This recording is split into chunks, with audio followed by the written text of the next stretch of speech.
Comment s'assurer qu'un vaccin est efficace et sans risque? Le virus a-t-il déjà beaucoup muté? Quels seront les effets secondaires? À mesure que le vaccin contre le Covid-19 se perfectionne, il entraîne derrière lui son lot d'interrogations et de méfiance. Nous vous avons demandé de nous faire part de vos questions et nous les avons posées à lui et à lui. Voici leurs réponses.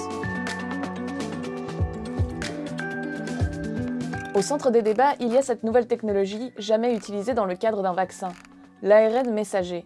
Une méthode complexe qui simule l'infection d'une cellule humaine sans inoculer le virus lui-même comme dans un vaccin traditionnel. Il faut bien préciser que cet ARN messager ne peut pas être intégré dans le génome de la cellule humaine. Il n'existe pas de mécanisme pour transformer l'ARN messager en ADN. Le grand avantage, c'est qu'on peut produire de l'ARN messager en grande quantité très facilement. Oui, parce qu'on n'a pas besoin de cultiver des virus. Les premiers essais ont donc pu commencer très rapidement, dans les semaines qui ont suivi l'isolation du génome du virus en Chine. C'est aussi moins cher, et il y a un autre avantage. Un vaccin à base de ARN messager, vu que c'est tellement facile à produire, peut être adapté dans les semaines, voire dans les mois après une mutation. D'ailleurs, des mutations, il y en a beaucoup?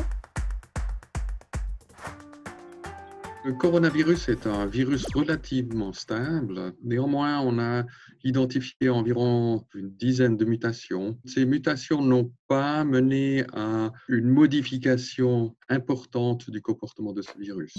Vous avez probablement aussi entendu parler de l'infection de Vison en Europe du Nord. Et là, on craint qu'il va y avoir plus de mutations. Il y a plusieurs centaines de personnes qui ont été infectées avec ce virus qui a passé de l'homme au vison et ensuite du vison de nouveau à l'homme. Et ces nouvelles souches présentent plusieurs mutations. Pour l'instant, on n'a pas l'impression que ça compromettra l'efficacité des vaccins qui sont en train d'être développés. Bon.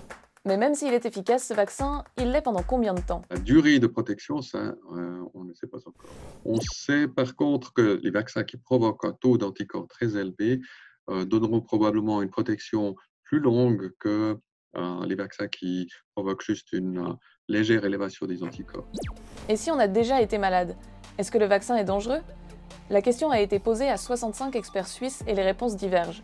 Certains pensent qu'il n'y a aucun risque, d'autres qu'il faudrait tester les patients avant l'injection du vaccin. Maintenant, par rapport à d'autres vaccins, on sait que c'est en principe pas vraiment dangereux. Par exemple, le tétanos, il y a certaines personnes qui ont encore une immunité très forte après quelques années. Et même si on administre ce vaccin à ce moment-là, on n'a pas de problème particulier, sauf que peut-être qu'il faut une réaction locale plus forte.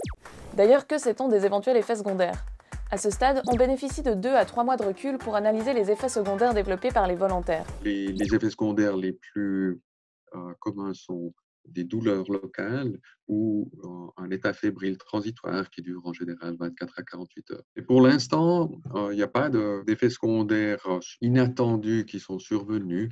On peut être raisonnablement confiant que ces vaccins ne vont pas causer d'effets secondaires graves. Malgré cela, la méfiance règne. Mais ça ne date pas d'hier. C'est un grand classique, je dirais, depuis l'apparition de l'histoire des vaccins, que la méfiance envers le vaccin. À Londres, les mouvements anti-vaccination du XIXe siècle, il y avait des émeutes, ça ne devait pas être très drôle, quoi. Enfin, le mode d'administration du vaccin et l'idée qu'on s'en fait, une sorte de modification du milieu intérieur, ça c'est quelque chose qui évidemment anthropologiquement est troublant, si vous voulez. Et donc aujourd'hui, la méfiance exprimée, elle est classique, et on la rencontre comme un topos.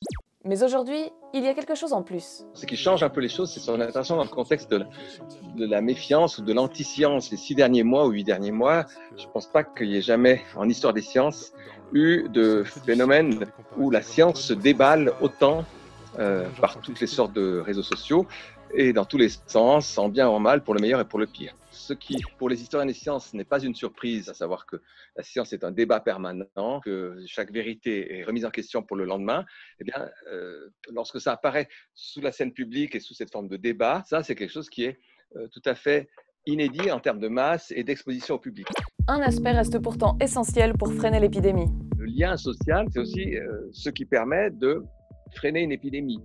Ça ne va pas être coton de rétablir ce lien social ou de l'établir de façon à ce que quelqu'un qui ne se sente pas à risque se sente faire partie d'une communauté globale. En principe, si on vaccine entre 50 et 60% des gens, on aura une immunité de groupe. Les défis logistiques seront donc nombreux. Acheminement de vaccins souvent fragiles à des températures très basses, juste distribution au sein de la population, remboursement ou non par les caisses maladies, ces questions seront abordées dès la semaine prochaine par les autorités.